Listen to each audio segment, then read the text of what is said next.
South Africa needs to grow at above 3% to address the issues around poverty, inequality, and unemployment. And before the trade wars, I would have been saying to you, we think that this year South Africa could grow at 3% as it executes its structural reforms. I think it's going to be a challenge. Yeah. My point to you is that it's actually possible for us to grow at above 3%.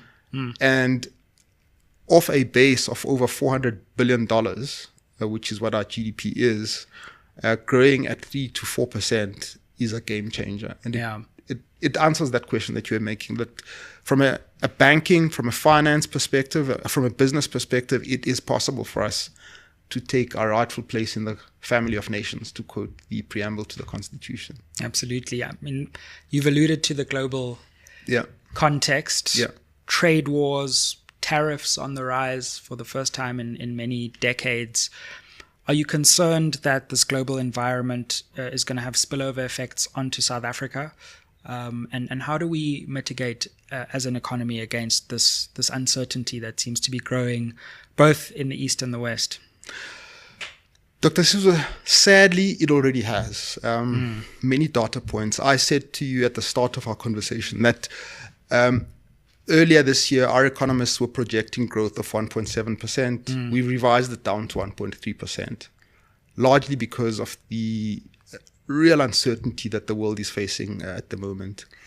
That's the first thing. The second one is we had hoped that inflation globally would be on the decline, and therefore interest rates would be cut, and therefore create greater, disposable income for our clients. Sadly, that looks like inflation will remain higher for longer, therefore interest rates higher for longer, therefore pressure on consumers, sadly.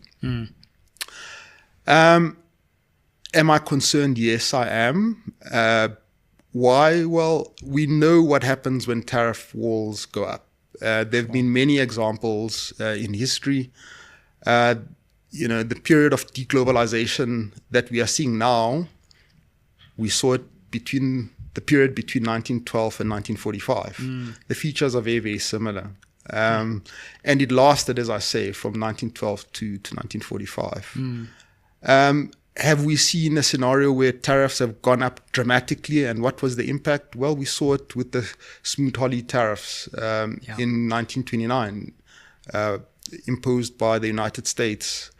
And it took a long time before they were reversed, but we also know that it gave rise to potentially the depression. However, I must just make this point that it is important to understand the logic that drives nations to push up tariffs. And it is arguable that high tariffs or tariffs together with the right industrial policies actually work. That's why countries often have tariffs.